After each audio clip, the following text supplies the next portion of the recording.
Hello, everyone, and welcome to the MTG Goldfish podcast. I'm Seth, probably better known as Saffron Olive, and we have the full crew here this week, starting with the owner of MTG Goldfish, Richard. What's going on this week, Richard? Hey, Seth. Just recovering from all the Oko mirrors. Oh, my goodness. How about 3-hour matches, baby? Yeah.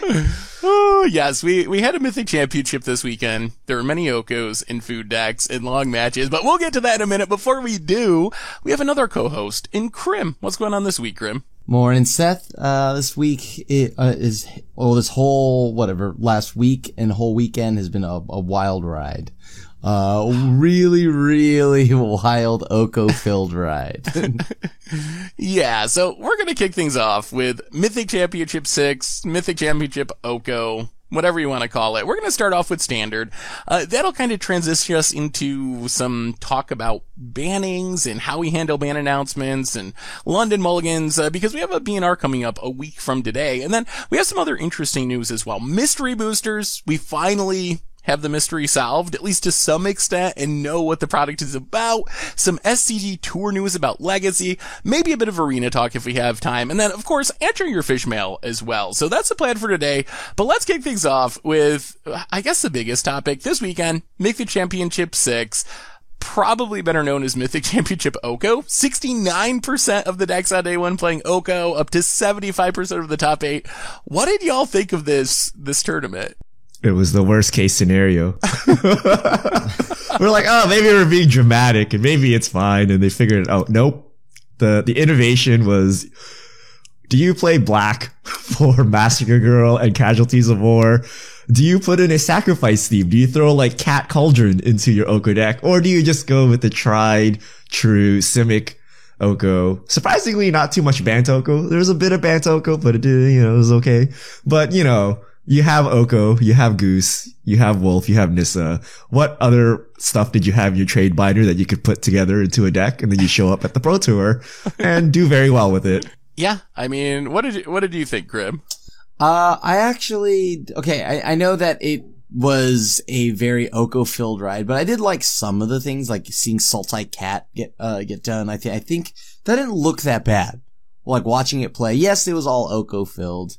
But I did think that there were some funny decks too, like there was like the Grixis Amass deck. That went 0-3, but yeah. That the tournament went poorly when Wizards has to highlight 0-3 drop decks because there's just nothing else to talk about.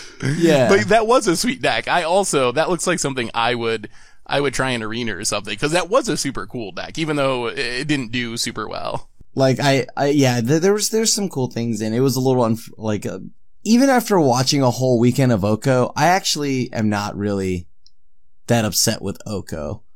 All I knew is that it just deepened my dislike for like Nissa and like whatnot, but that's about it.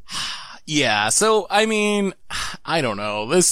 I like diverse metagames personally, so for me, this was not one of my favorite Pro Tours just because with 70% of the meta being like Oko decks, it's kind of unavoidable. Wizards did a good job of trying to focus on other decks as much as possible, but I think like Riley tweeted a stat that like at least 44% of matches would be Oko mirrors throughout the weekend. So at some point there's only so much you can do, and they ended up with the top 8, the non-Oko decks, the 2 of them dropped out early, so just all Oko mirrors. Although I will say like the finals matchup, was actually pretty entertaining and just like very close and interesting magic. So I wouldn't want to do it again, hopefully ever, but like there was some entertaining parts of the stream, I thought. Yeah, I think the highlight of Constructed for me was the Selesnya Adventure deck.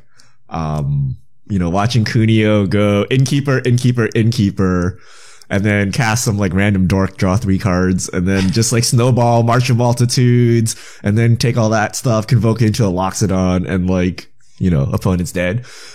But that was like 5 minutes of highlight sandwiched by like 9 hours of Oko. Like, oh, this was so long. Like, this reminded me of like Collected Company days or something, where you just have like these 2 decks that just go forever, and you think someone's dead, but turns out they're not, and the game goes like another 15 turns, and so many draws. This wasn't just like, oh, we think it's slow, right? Like there were so many draws in the constructed rounds. But we all know this is not happening for much longer, right? Something's getting Hopefully. banned. I mean, Nissa. I don't see how something can avoid banning. Because even if you dig, like, even if you throw out the metagame percentage and you look at the actual, like, matchup data, a lot of the decks that people were saying, like, oh, maybe this is the deck that beats, the food decks. Like, Temur Reclamation was one that we heard because it did well at a couple, like, small tournaments and people were like, oh, maybe this is the deck. Nope, it actually loses to the food decks. And we heard that a little bit about Fire's decks. Maybe Fire's is the deck that's gonna beat these food decks. Nope, it actually loses to the food decks. So, even the decks that people thought might be able to dethrone the Oko decks actually weren't. So I think that is probably the final nail in the coffin as far as any hopes for not having a BNR change. I think the question now for me is not is Oko getting banned, but do they ban cards on top of Oko? Like, I don't think they can avoid banning Oko at this point. Like, I would be absolutely amazed if Oko wasn't banned next week. All right. So what's on the ban list? What do we got? Nissa. I mean- nominate Once Upon a Time. I do agree. I think I don't know how bad is Once Upon a Time in standard. It is quite powerful to have, like, to, find a turn 2 Oko and whatnot. And, like, Once Upon a Time does give you that consistency. But I don't know. I actually think that obviously I want Veil of Summer. But like, and I think that card is just like absurd regardless of, what deck choices I love. What card are we talking about? Veil of Summer? Yeah. And then of Yeah. course I also dislike Nissa, and I like, of all of them, I really just don't think Oko is that bad, but yeah, like at least Nissa should go with it along with like Veil of Summer. I feel Nissa is not that bad if Oko is gone. Like, yeah, you tap out, you make a 3/3 blocker, but if I hit you with something big, it's over. The problem is my something big is a 3/3 elk, right? So I can never like get through to the Nissa. So I feel like it's really just Oko and Once Upon a Time. Like the problem is every deck is green. Top 8 was all green, right? Oh, Even yeah. the two adventure decks and non-Oko decks, they rely heavily on Once Upon a Time. And if you're not playing Once Upon a Time in standard, you're doing something wrong. You're playing, I don't know, Temur Reclamation or something, right? With a low win rate, right? So that card makes archetypes viable. Like, you're not going to have the adventures deck without Innkeeper, which relies on Once Upon a Time, but it also just makes everyone play green. So I don't know, like, color diversity was very, very low at this Pro Tour. So even if they remove Oko, would you not just still play green? Right? Oh, yeah. Like, what would you do, right? So if you want people to actually diversify to play, red decks or something, you kind of need to chop down the Once Upon a Time a bit, right? Yeah, I tend to think there's gotta be probably multiple green cards banned. I think Oko, for me, I feel like it's just such a meme at this point that they can't avoid banning it. Like, even if they think, like, maybe it's better to ban Once Upon a Time in Nissa or something, or Gilded Goose Once Upon a Time in Nissa, or whatever, some combination of other cards, I just don't think they want to deal with the Reddit threads once there's a BNR announcement that does not include Oko, because it's just such a big meme and such a big conversation point at this point that I think it's just like priced in. Like, even if they don't want to ban it, I think they just kind of have to not deal with what the response would be if they don't ban it. But I do think you probably got to look towards multiple cards. Like, I think if you ban any one green card, the metagame's still gonna look more or less like it does today, and the color is so good. It's got the best removal, the best counter spell, the best card draw, the best planeswalkers, the best ramp, like literally anything that is relevant to Magic, they have the best of it right now. So getting rid of any one card, I don't think actually necessarily solves the issue with the format being so heavily green. So, and apparently we have another Mythic Championship in like 2 weeks or something. Wait, do we really?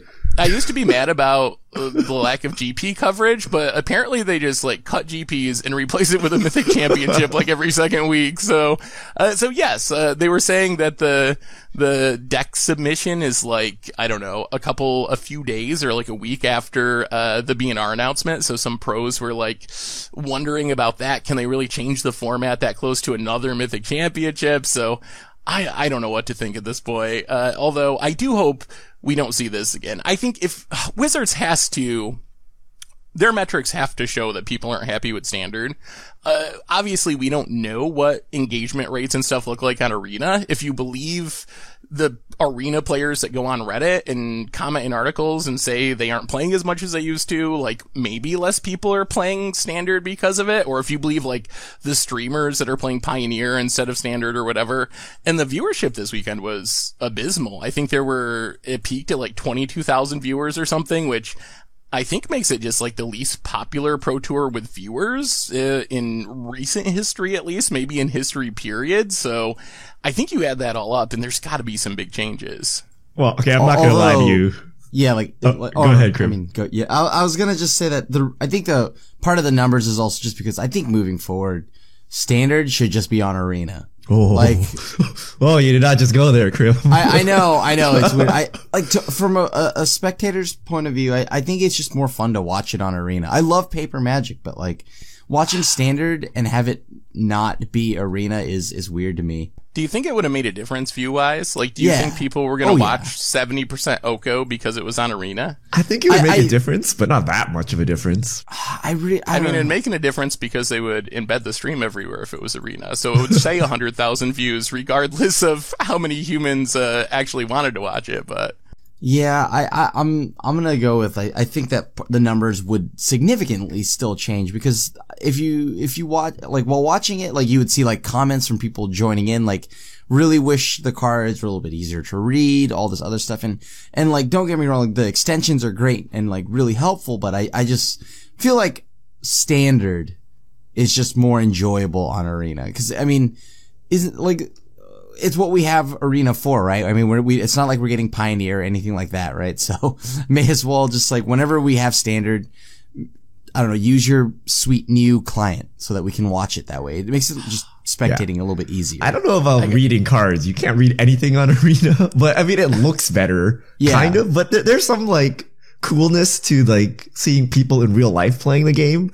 But I think the biggest is the pace of play. Like, Arena is just snap, snap, snap, snap. Paper is like, okay, we're mulliganing, and then, okay, live looking over here and live looking over there, and, you know, we're thinking, and we have to do combat math now, and, you know, just the fact of, like, Kunio putting +1/+1 counters on his 20 creatures, right? Like, it's just so much slower in Paper, right? So, you know, but I don't know. I don't think it fixes anything, though. I don't think people would have enjoyed this Mythic Championship if it was all Oko mirrors but on Arena. I think people would still be complaining. Oh, yeah, right? Yeah. I mean, they'll still be complaining about Oko. I mean, that's just going to happen, right? But I think that at least viewership-wise and numbers, it'd be a little bit better. Yeah. But going back to the bannings, I actually think maybe more players are playing Arena now because of the Oko banning. Like, standard is $700 to play any deck now in Paper. Like, who's gonna drop that kind of money on a standard deck that's gonna rotate? But not only that, everyone's saying it's getting banned at some point, right? And you don't know if it's gonna be a deck after Oko gets banned. So no one's really willing to fork over the cash, but on Arena, it's all the same price, right? So people could migrate to Arena to play their Oko decks. So maybe the Arena player numbers are bolstered because of this. I think, though, when it comes down to it, you play games because they're fun.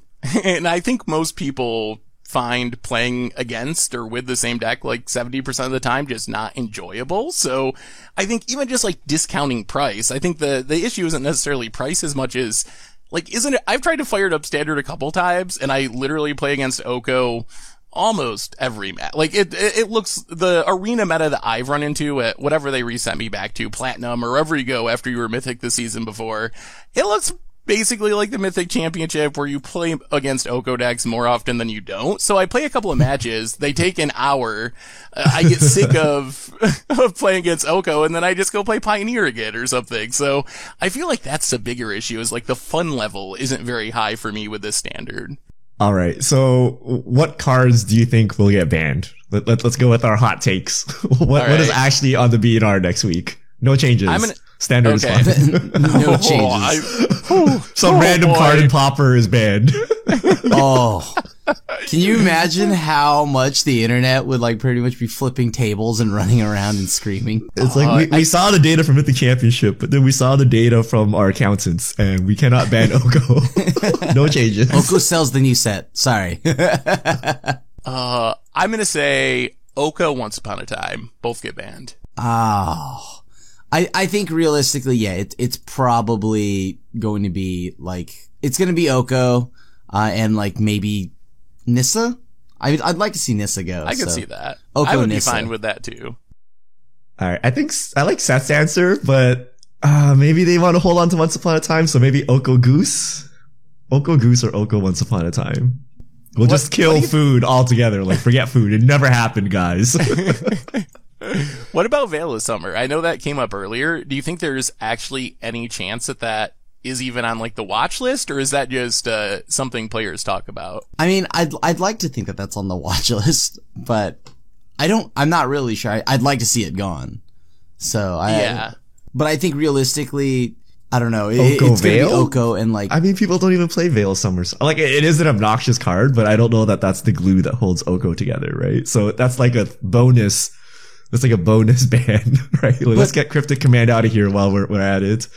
I mean, yeah, that's just mostly it. Like, maybe decks can control it a little bit easier when it's not getting blown out by like Veil of Summer. Yeah. I mean, you can actually Murderous Ride or something now. Yeah. Imagine that, Murderous Riding something and knowing that it actually happens. It's actually like a 3-for-1. It's like so bad. They draw a card, they save their thing, and you lose your adventure. Yeah. Right? Like, you lose your body as well. You're like, wow, this was... Yeah.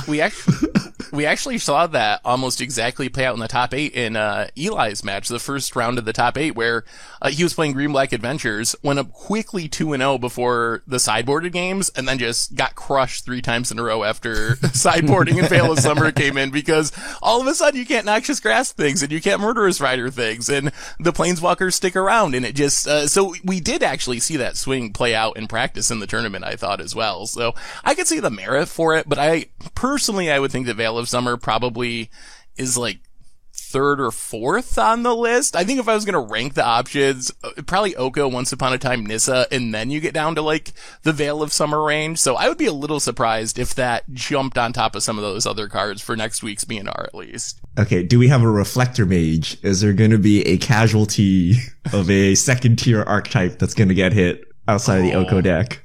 They're like Edgewall Innkeeper banned.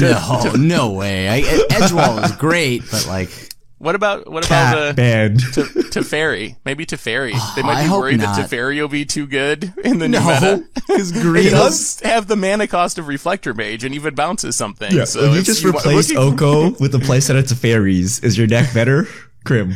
Wait, here. Are you talking about in what deck? If you're talking about like going Bant food for it, it doesn't change a thing. Yeah, you go for Bant. you curve Goose into Teferi into Nissa, and you're like, forget your Autumn, forget your Veil of Summers. I got Teferi now. I mean, I get.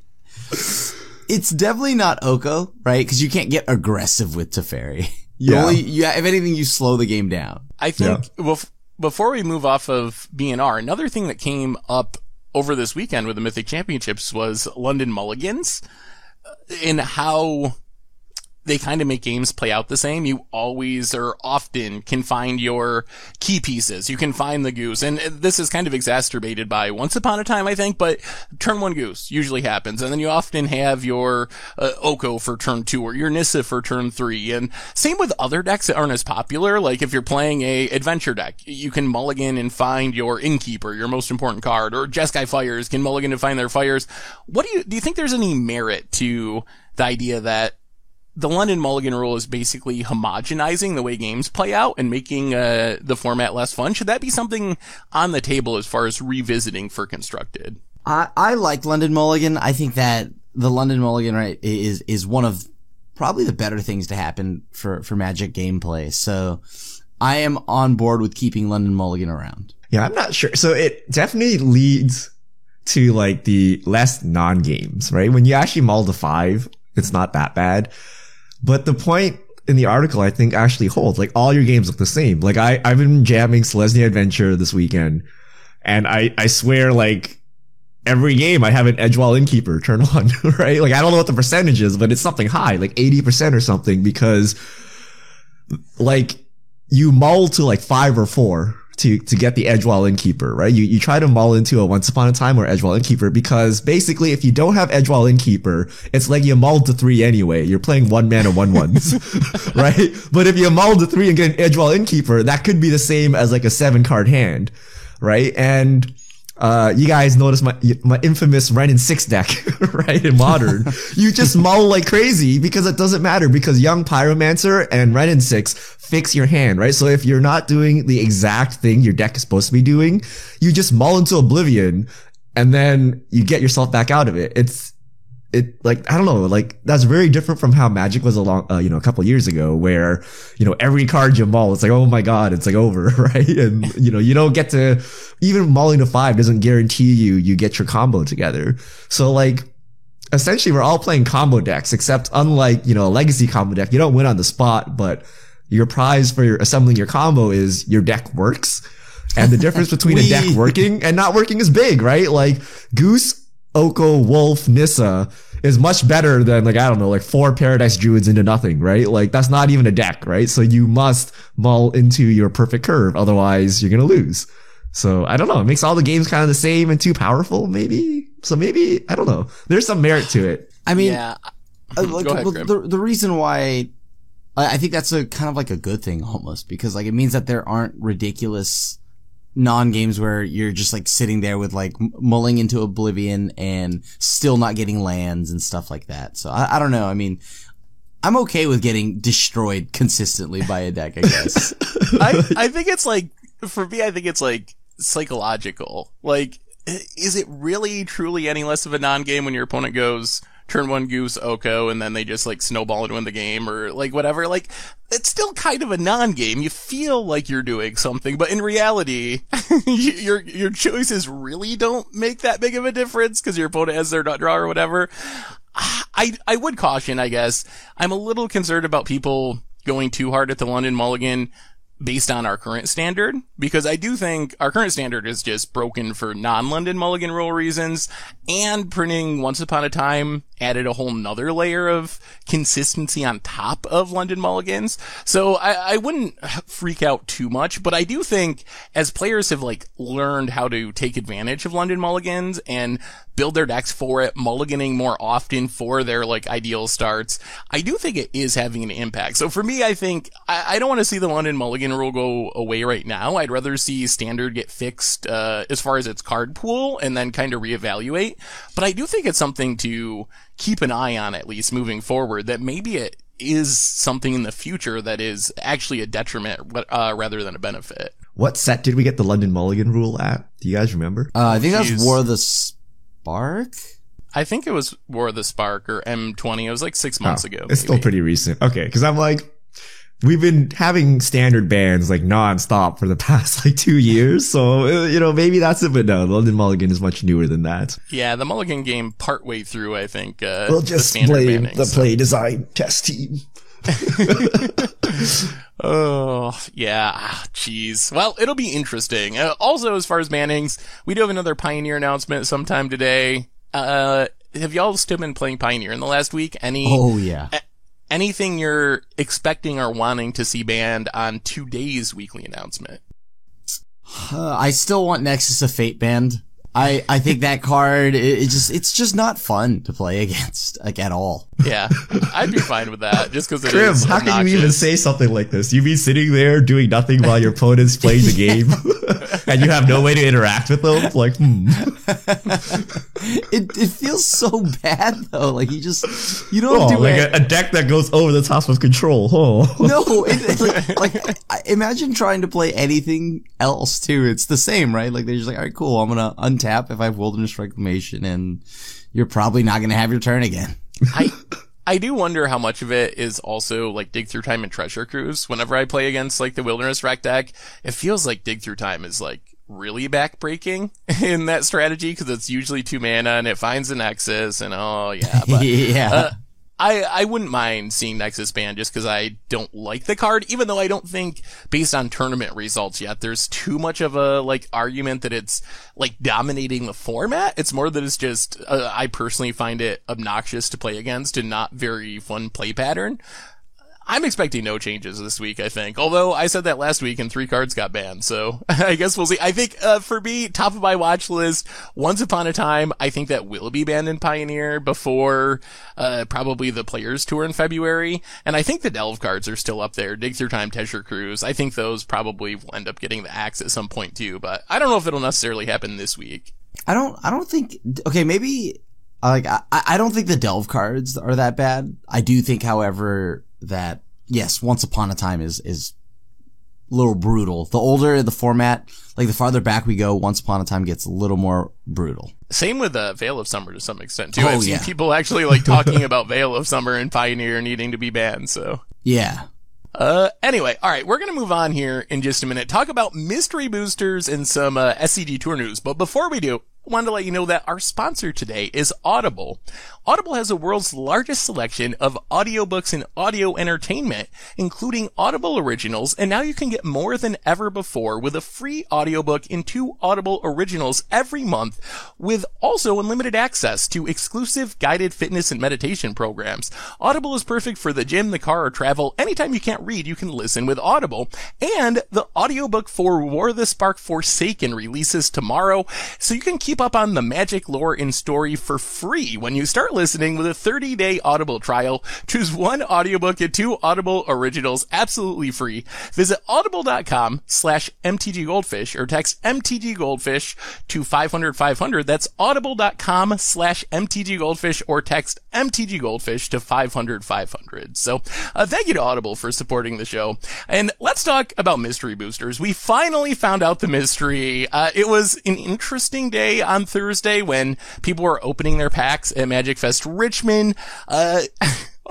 So, all right, Richard, why don't you tell us what this set is about? And then we can talk a little bit about, the reaction to it, which I find kind of funny. Yeah, so it turns out it's just like a cube, right? So they just put a whole bunch of like reprints into packs. And the community reaction was kind of like everyone kind of knew it was going to be a cube, but then it turned out to be a cube, and everyone was like, huh? I don't know, right? It was like a lot of hype going into it. Like Gavin walking around with like the steel suitcase and saying like, oh, you know, the set's done like 4 things or 3 things we've never done before in the history of Magic. Turns out it's a cube, but they also added, like play design, play test cards in it. So each pack also has a play test card where, it actually looks like a proxy. And then it has, you know, play test cards. And then, yeah, that's the mystery booster. The other thing we got is today we got the full list of all the cards, so you can find them on the site.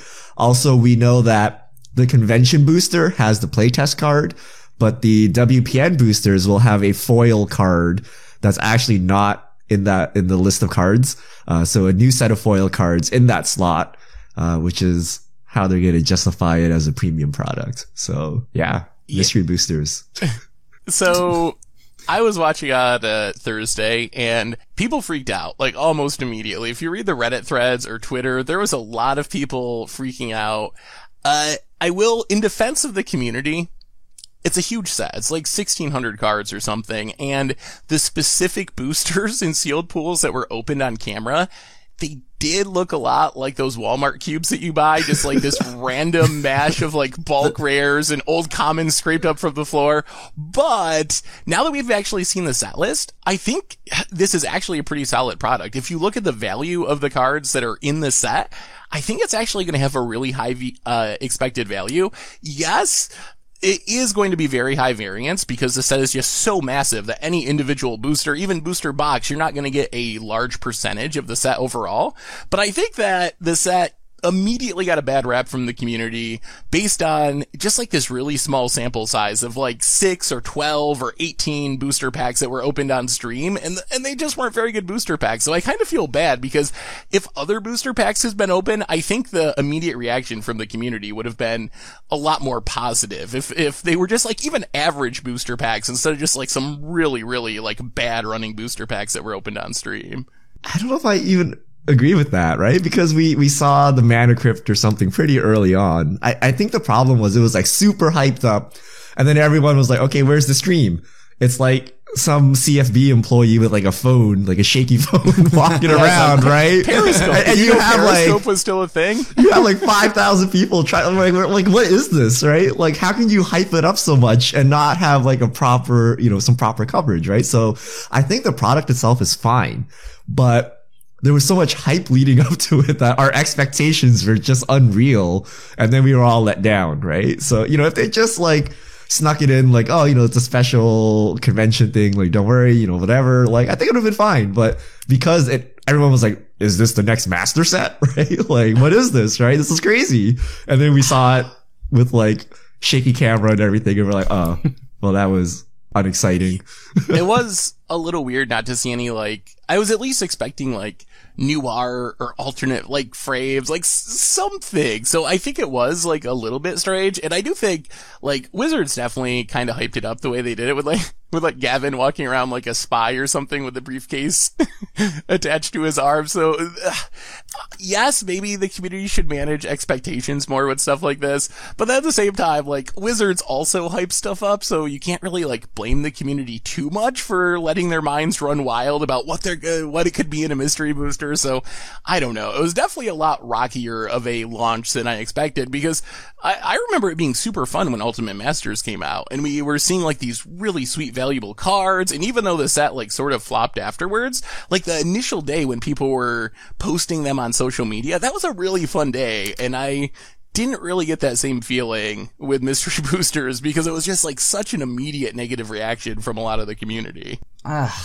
I mean, I was watching it and I don't know. I mean, my excitement for the set definitely died a little bit after, you know what I mean? Like seeing what was getting pulled, even with the reprints. I did like the playtest cards. That was about it though. Yeah, sadly those aren't actually going to be in the versions you get at your local game store, which is a little bit weird. Those are the ones replaced by foils. I think those are some of the most interesting cards. Oh, not necessarily because what they do, because they're not legal anywhere, but because the way Wizards has talked about them is as like future sight cards, where these are maybe not the exact cards, but they're things, mechanics that maybe we'll be seeing in future sets. So it sounds like they're probably worth analyzing from that, because we've reached the point where almost all of the Future Sight cards from actual Future Sight have actually been mechanics and cards and made it into sets. So if this is like the second, run of Future Sight and kind of laying out some stuff we might be seeing over the next 10 years or something, I think that's actually really interesting. Yeah, I actually feel they wasted that content, so to speak. Like, I think they should have just packaged it into a silver bordered set and called it a day. Like, there are all these cool cards that do weird and wacky things, except it's not sanctioned and there's like no format for them. So like, what do you do with them? Right? It's kind of just wasted, right? So I thought that was a little weird, and like most people won't even get to see them, right? Cause they're only conventions, boosters. So that was a little strange. The cards themselves, so we kind of glossed over it, but so they all have the original printing. So that means it's the original set symbol, the original frame and all that. The original set number. The only difference is there's a little white Planeswalker logo in the bottom left. Yeah, I didn't even notice that. It took me so long to find that. The question is like, how glossy will the cards be? Is it like Dominaria? Or like, I don't know, right? But we'll figure that out. And then, expensive cards. The most expensive card was Mana Crypt. That's like $200. There are a bunch of cards in like the $50, $40, like Bloom Tender, Expropriate, Teferi's Protection, Selvala. And then it starts dropping off. But we have the whole list on the site, so you can actually see. And then if they release the slots, we could try to calculate EV, but I don't know. It seemed expensive. I think a lot of the sentiment was people that played the event, you paid $75 to play the event, kind of, right? And it was not really like, oh, I walked away with so much money, unless you were the Mana Crypt person. Yeah, so is this a set that either one of you will buy? Like, is this something that appeals to you personally? No, I don't want to play the 1 in 1,700 lottery of getting the card I want. Like, what do you do with this, right? You can get literally any card from all of Magic. It's like literally buying the Walmart booster thing, right? Like, it's gambling times 10, right? I think it's great if you're trying to chaos draft and stuff like that. It's not That's even kinda what chaos. You can just do the mystery booster draft. It's like basically a chaos draft, right? Exactly. Yeah. That's what I mean. Like, if I like chaos drafting, then sure, I can do this. Yeah, I think it would be really fun as far as playing with it. I don't know about just like buying a booster box to open. That seems very high risk just because of the set size and the variants involved. But it does seem like if I was at a event where they had one of their like events for mystery boosters, I would probably do one. I think the playtest cards probably had a really fun element, and it seems like it would be fun to draft with at least. Yeah. I mean, I like, what is it? Sliv Mizzet? I thought that was pretty great. The card that I want to see show up in Black Mortar is they have, just 1 black mana, you lose the game. I think that's like the perfect against the odds card. So Wizards, if you're listening, Gavin, next time you do this, print that in Black Border, please, so I can make an against the odds with it.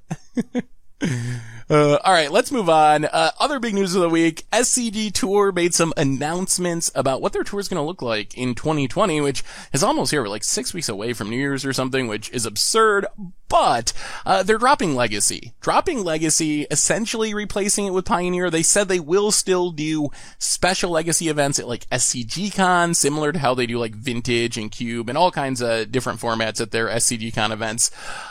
What do you think of this announcement, and what does it mean for Legacy? Legacy's the new Vintage. I mean, so like they posted a follow up to this, right? Because everyone's like, SCG, why are you killing Legacy? And like, I hate you and all this, right? But it turns out that Legacy has been unprofitable for years, right? So people were speculating that, oh, maybe they're canceling it so they can like buy up all the dual lands and reserve list cards and then bring it back and like, you know, pull an MTG finance move on everyone, right? But it turns out that this thing has been unprofitable for years and they've been justifying keeping it around for so long, but now they just couldn't do it anymore. And they dropped an interesting fact. It's like dual lands, the price of them are driven by Commander players, not Legacy players. Like that's how small the pool of Legacy players are. So they decided to just axe Legacy altogether. Remember they cut back on the tour. It's been 2 years, 3 years. I don't know when. Remember they used to have the Sunday Legacy events on camera and then, it was removed. Now they're actually removing it altogether. So no classics and things like that anymore. And they'll just have like special events, but Pioneer will be replacing Legacy and Modern is the new Legacy. Legacy is the new Vintage. Vintage is still Vintage. Like, yeah, Vintage we're becomes seeing Vintage times two. We're seeing the next shift, right? Yeah. I mean, I think it's probably a very good choice. Even before I read their like follow up where they kind of went in depth on it, I thought it was a good choice to begin with because Legacy just naturally, because of the reserve list and the inability to reprint cards, there's just no way for it to ever be a big format in paper. Like, I hope people keep playing it on Magic Online, or if you have a local scene, keep playing it because it's a super fun format. I love Legacy. It's still one of my favorite formats to watch on coverage, but it is just impossible for it to ever grow because of the reserve list and how expensive it is for people to get into it. So I think business-wise, it's a smart choice, and it definitely makes choice right now because it allows SCG to capitalize on the hype for Pioneer with 2020. So, like, I feel bad for Legacy players, but I think it's just inevitable. And Legacy has kind of been on its deathbed for a while now. Like 5 years, 10 years. It's just slowly been heading this direction. So, yeah, it is what it is. And I guess the time moves forward and formats move forward along with it. Do you think Wizards will reprint dual lands or something? or they're just like, nah, it's cool. Legacy's dead. I mean, why? Right? At this point, like, if Legacy isn't a thing anymore, and they decide to somehow actually, like, be done with Legacy, then I guess you don't really need to do it, right? Because it's only an EDH, and then EDH, it's not like decks don't work without underground seas and stuff like that. Yeah. Yeah. I think maybe we'll see more Commander-specific dual lands. Like, you could print almost like the Battle Bond lands, where if you have multiple players, you could plant a fetchable version of those if you wanted to with land types. Then that still wouldn't break the reserve list, and it would still help with Commander players. So I don't think so. I think Wizards would be fine with Legacy just being like a a super fringe format, similar to how Vintage has been for a while now. But I think Wizards would be fine with that and have Modern become Legacy and Pioneer essentially become Modern as the eternal format of choice for the community. Yeah, I agree with that. Yeah, it's kind of sad, but it's a long time coming. I mean, if people truly love Legacy, they'd be playing Magic Online. But I feel like everyone just likes to complain about prices and reserve list. So, like, whenever anything has a Legacy, they just, like, get up in arms and complain. But I'm like, Legacy is super affordable on Magic Online. So if you truly love the format, you'd be jamming it there, but people don't, and right? Because it's not huge on Magic Online. Like, the people do play it, but it's not like a huge thriving format with thousands of players or anything. yeah. All right, well, one more quick topic before we get into our fish mail. We had some special arena events, maybe a little bit tone-deaf arena events this weekend with a Oko elk version of Momir where every creature you put into play, it's a 3/3 elk. Did either one of you sit through and play this event to get your sweet card styles? I really wanted the card styles. It was like Murderous Rider Storybook was like the top one if you could get all the wins, so I did play it. Did either one of you play it? Yeah, I got all the wins required. It was so much fun, actually. And I liked how, like, the thing is, everybody is talking about elks and, I'm an elk or this message has become an elk and all that stuff. But at this event, I'm glad they're having fun with it, Like, I think they're like, I think it's a good thing that everything is an elk here, just for the memes. I'm on board with it. I think it's hilarious. I don't like it. Rubbed me the wrong way. I'm like, you don't need to rub salt in the wound. Like, everything. It was a bit tone deaf. And I don't know. I the format's actually kind of boring. So it is like the best way to grind your daily wins, right? Because you coin flip for like 5 seconds and then someone wins the game, right? So either you get Borborgamos or like Villas or something, or your opponent does and the game is over. Like, I don't know. It doesn't feel like real Momir to me. So, ugh. I'm a huge Momir fan. I really like Momir. I didn't especially like the gameplay of this event. Momir is random and swingy by nature, but there is some amount of skill involved. In this version of Momir, it felt like somehow there was even less skill than normal Momir because you get like creatures with 8 mana abilities on turn 1 because of how it was set up. I think I would have enjoyed it more if it was normal Momir, essentially, like the converted mana cost working the same as normal Momir, but everything being 3/3 elks. I think it was you randomly got Borborgamos on turn 1 or whatever that made it a little less fun for me, but I did also stick it out and get my wins to get the card styles, and I played a lot of Omniscience Draft. Omniscience Draft, as much as I might have not liked Momir, oh man, Omniscience Draft is so much fun. I think that's my single favorite special event that they do on Arena, so if that ever comes up, I try to get in quite a few games, because, that format's like a blast for me. Yes, the turn 0 Cavalier kills. Did you ever have that happen to you? Because it happened to me. They just dump 2 fatties and the red Cavalier, give everything haste and just one-shot you. Oh, I didn't. So, like, you hope you have your Bone to Ash ready or else you're just dead. I build a lot of turn 1 kill decks. That's just how I play Omniscience Draft, is like, how can I kill people on turn 1? But most of them involve like Scholar of Ages, unsummon loops with like the blue mill creature whenever a blue creature comes into play, or Corpse Knight to deal a damage when a creature comes into play. So I tried to build a lot of like loopy Scholar of Ages decks, which I thought it was pretty fun. I had one deck where I went 7-0 and had like 4, I think, turn 1 wins, which is probably my best run of the weekend. Why was it M20? Why is it not Eldraine? So do you want the kind of like conspiracies theorist jaded view? Yeah, give me with it. Because everyone's already opened their M20 cards and they can pay you out in gems instead of Throne of Eldraine cards that you don't already have in your collection. Oh, I'm like, because it's the same format we played before. I'm like, it would be sweet if we could play Eldraine card. You could like adventure everything. It'd be great. I really think that is what it is, though. They just don't want to give a really easy way for people to earn a ton of Eldraine cards this close to the set release. So I expect we'll see Eldraine around when Theros is releasing in a couple months. We'll probably have a version of Omniscience Draft with Eldraine. Anyway, I think that is everything we wanted to cover, so fish mail us, Richard. All right. If you have questions, send them to @MTGGoldfish with the hashtag MTGFishmail, and we'll get to your question on air. SAW Speaks Discuss a format where commons and uncommons are the only legal rarities. What would the format be called? What's on the ban list? Ooh, Peasant. I think this format actually like kind of already exists in a player run mode. Yeah, I don't know if there's a ban list, but it exists. People have been playing it. So look up Peasant. There actually is a pretty big ban list, so definitely check it out. A lot of like Power 9 cards, and some other cards as well, so. Refresh Demon. I'm formulating an ultra budget casual format for new players at work. The current plan is to permit people to play any WotC precon without changes or any decks under $30. Aside from silver border and anti cards, what should be on the initial ban list? I feel like nothing. Yeah. I feel if they're new players, like who's gonna look up a ban list, right? Just like, I think anti-silver bordered is pretty good, right? Like they're new players, they're just learning the game. I don't know that we need to be all super spiky and stop people from doing certain strategies. Yeah, I think if it's just a bunch of starter decks. Yeah, like go ahead. It's kind of awkward to like buy a precon and be like, oh, one of your cards from the deck you just purchased is banned, so you got to replace it, especially for new players. So I think if that's part of the idea of the format, I would probably trend towards no ban list too. Yeah, no ban list. Get a commander deck with Soul Ring. Get a modern event deck with Stoneforge or whatever, Inquisitions.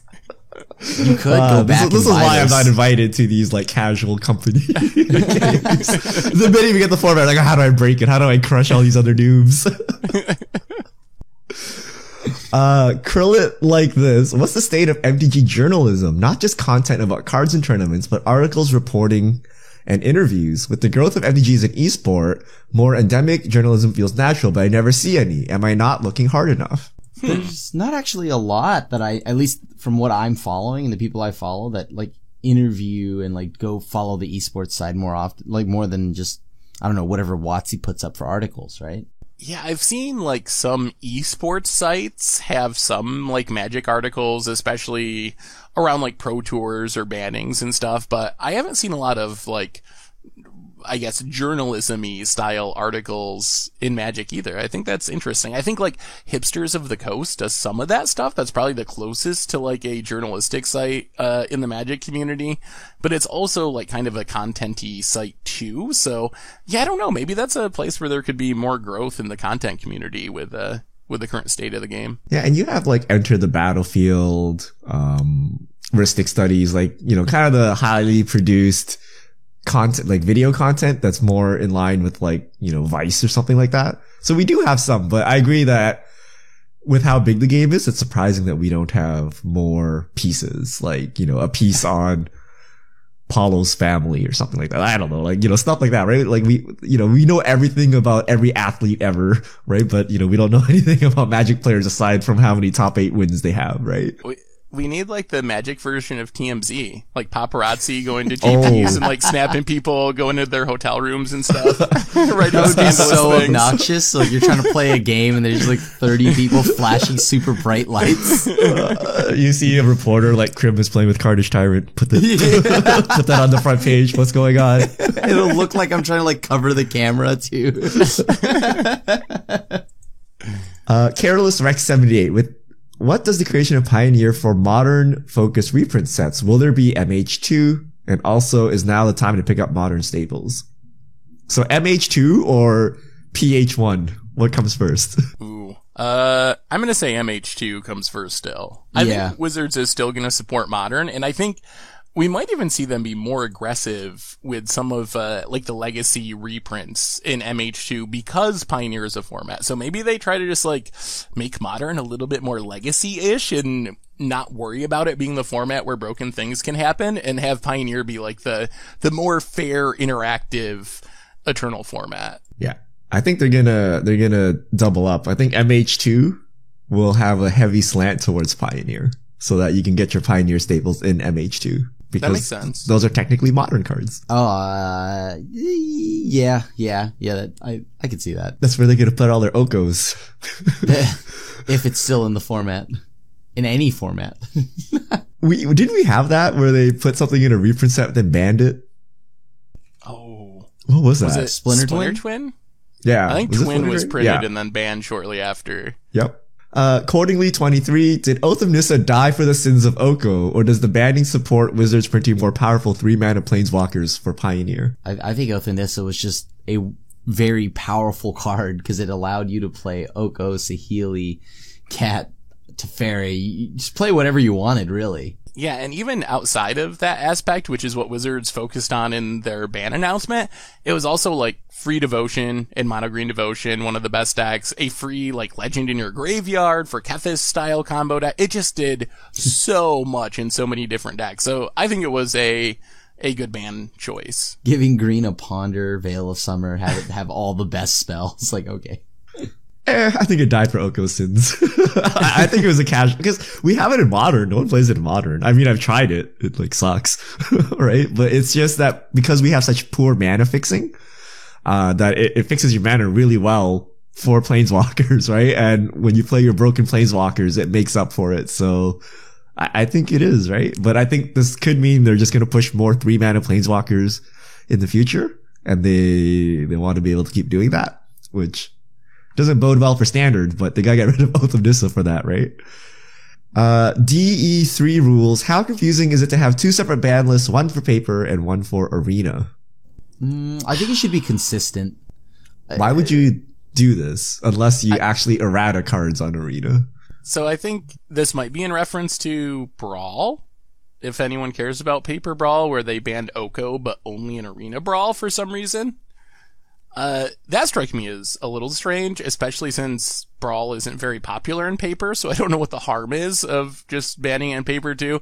But I think especially for like Standard, you want people to be able to test for their paper events on Arena, so there's that crossover. So I think having the same ban list is super essential for those type of formats. Yeah, I think Wizards just screwed this one up, because the only difference is 1v1 versus multiplayer, which should be 2 different formats, right? So Oko should be banned in 1v1 Brawl, but not in multiplayer Brawl. But then for some reason, they made it digital versus paper. That's actually a good point. That might have been a better way of just like announcing it, I guess, is it's banned in 1v1 Brawl. Random Dark Rider, what do you guys think of Outlaws Merriment in Standard? I've been crushing with it, combined with Improbable Alliance, the Royal Scions, and Dance of the Mance. Ooh. I have not played a deck featuring that card yet at all, so I'll have to try it. I played this Mardu Enchantments deck a while back in Best of One. That deck was really sweet. I think if you're playing Outlaws Merriment and you play things like Fires of Invention, and then you also throw in like Ethereal Absolution plus Theater of Horrors, you can get some crazy things going. Bicycle. Playing Arena less and less. Even the bad Standard decks are miserable to play against. Flash, Stacks, Fires, Teamer Wreck. This and last rotation were my first Standards. I might be whiny, but where do you rank this Standard amongst others? And what were the worst? Oh, are we counting this Standard like what we saw at the Mythic Championship this weekend? Oh, I think this gotta be all time on the list of like all time worst formats. But it's like 2 weeks. We've had like 4 Standards though. We've had like 2 Standards in the Standard. We're gonna have a 3rd Standard in the Standard. So is it actually that bad? Current Standard is. I think that Field of Dead Oko Standard was actually way more fun and interesting than current just Oko Standard. But I would say that it is. I would say this is worse than Kaladesh Standard, where we had so many bannings. What about Caw-Blade? Decks peaked at like 40% of the meta or something. Caw-Blade is a good comparison. Caw-Blade is a good comparison as far as the lack of diversity and the fact that I guess it's sub people like it because it's pretty skill testing. Like if you're going to play Food Mirrors all day, we saw that at the Mythic Championship. Like the better player is going to win more than they lose with everyone playing the mirrors. So. The patterns of play from Caw-Blade were much more fun and interesting when it came to all the mirror matches, and if people decided to add a 3rd color or not. But like this Standard, it's like you add a 3rd color or whatever, it doesn't really matter. It's like, all right, cool. Like this format though, I don't even think is as bad. I dislike the Golos Oko Standard more than this one. So Interesting. Yeah. I feel there was actually some rock paper scissors action happening with Golos. But this is like the problem is the way we play Magic now is different, right? All you do is snowball a planeswalker. Whereas in Standards past, it was different, right? So now, like every game kind of feels the same because you're trying to snowball a certain planeswalker. and they snowball pretty well. So like it's really hard to catch up. Like once they fire off that like Hydroid Crisis for 1 billion, like you're not really coming back unless you do it immediately. So I don't know. I feel this is actually probably the worst standard we've seen. Is it worse than Hogak? Well, was it in standard? Wasn't but- standard. No. But like, let's say what Hogak did to modern, versus what Oko is doing to standard. I would say that it's about the same. Yeah. I think it's the same, except it's hard for modern to ever get so dominated by one deck just because it's so expensive to buy into modern decks that a lot of people play non-Hogak decks just because they don't have an extra $1,500 sitting around to buy a new deck. So I think it like was more diverse even in the height of Hogak, even though the format was just as broken. The thing I like about Hogak is they kill you in like 5 seconds and you move on. Here, they lock you in for like 2 hours. It's 2 hours of a game where you feel like you can win until, well, very much so, like not anymore. Welcome I to should also Jund. say, should also say that I was not playing when like Tolarian Academy was killing people on turn 1 with Memory Jar or whatever. So this I think it's the most broken standard based on my experience of the last like 15 years or whatever, but there might be some old standards that were actually just more busted. Yeah, I think Skull Clamp was worse.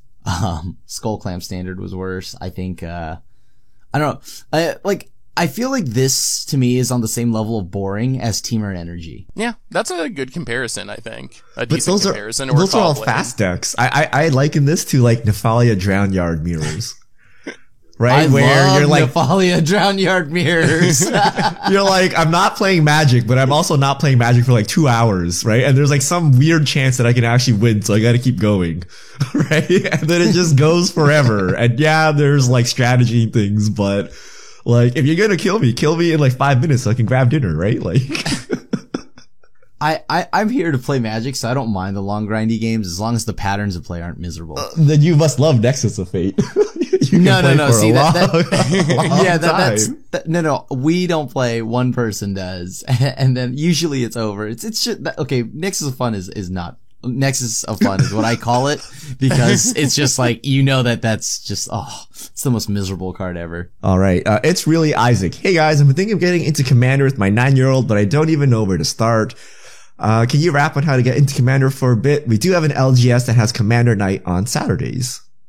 Commander can be intimidating, right? With like a 9-year-old, because there's a lot of things to remember. I think really you buy a Commander deck. Like I think that's one of the best things about the Commander format is the precons are actually pretty decent. They're decent enough that and because of how the format works with it being 4 players and like the politics of it, you can definitely like buy a precon that appeals to you and take it to a Commander night and probably do fine with it. Like, and you couldn't do that with like a Planeswalker deck in Standard, let's say, or an intro deck in Standard. But in Commander, I think that's probably the best way to do it is buy a precon that you like and then work on learning the format and then upgrading it as you go along. Agreed. I mean, like we lost to Richard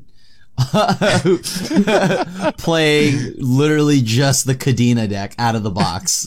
With us playing like actual Commander decks, not precon Commander I decks. played Animar and you played like Brago and we lost to Yep. we lost to Kadena like out of the box. Hey, I had some pretty good morph cards, okay? Yeah, because they were mine. Because you kept eating them off the top of my deck. All right, last question. Filthy Moogle. In an Oko Nissa meta, why aren't people that don't want to play those cards playing Sorcerer Spyglass in the sideboard? Oh, no, you just move that to the main board. No, I'm not even kidding. I was playing like you could play the Esper Stacks decks or you could play Orzhov Control, if you will, and just main deck 3 to 4 Sorcerer Spyglass. I do that and it works quite well. Yeah, the problem is if you get it out of order. Like you Sorcerer Spyglass, you see their hand, it's a Nissa. So you Nissa them, and then they top deck an Oko and an Elk your Spyglass, and you're like, haha.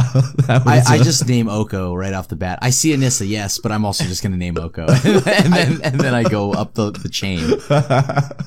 I feel There's like an expert Spyglass player. I think it was even worse when Bant Food was the number 1 deck because then you had Teferi, Oko, and Nissa, and both Oko and Teferi can deal with Spyglass, at least like temporarily. So I think that's one of the big reasons is just like overloaded on things that you needed to name. But maybe with the current builds, maybe that actually is a more like legitimate plan. Yeah, like the Sultai builds have started, like, as you know, like playing Vraska Golgari Queen. So it is a little bit more difficult to keep a Spyglass, but I still name Oko first. Then if I see that they're the Sultai variant, then I'll name like Vraska, and then I name Nissa. And I guess there's also like Assassin's Trophies and Brontodons in the sideboard, which probably weaken the plan more, so. But that's why you play Cavalier of Dawn. Gets around Veil of Summer. Not even kidding. Not.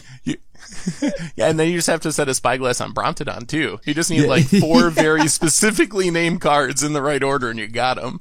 Well, if you play Doom Foretold, they'll usually just blow that up or something. All right. One last question. Sapik121. Do you all believe that Standard will ever go without bans at least once a year? Since the Copter, Emrakul, Reflector Mage bannings in 17, something gets banned. 2019 went the longest with the banning in October, but there's always a banning every year now. I hope there will be bans happening every year, just because that means that, like, from the design team, they can take risks, make new cards, more interesting cards, because I really do not like, boring standards. Like, I'm not gonna lie, I think Temur Energy is really boring. It just like nothing happens. The cards aren't that cool. They're not that interesting. So I like it when like the design team takes a shot on some cards, and then, if they have to ban it, then sure, ban it. I think we gotta get used to more bannings. I think in a world of arena and esports and tons of like content and so forth, I think no matter what Wizards does design-wise, unless they go super conservative, which, like Krim said, we don't really want, because we want, like, cool and powerful cards. So unless they stop taking chances, which isn't going to be good, I think we're just going to keep needing to ban cards. So I think it's more like, in this case, the community just needs to adjust their expectations for 2020 in a world of arena and things moving so quickly, and start to accept that bannings are probably just going to be par for the course in Standard, I think. Not every month or anything, but I wouldn't be surprised if we had 1 or more a year moving forward. Yeah.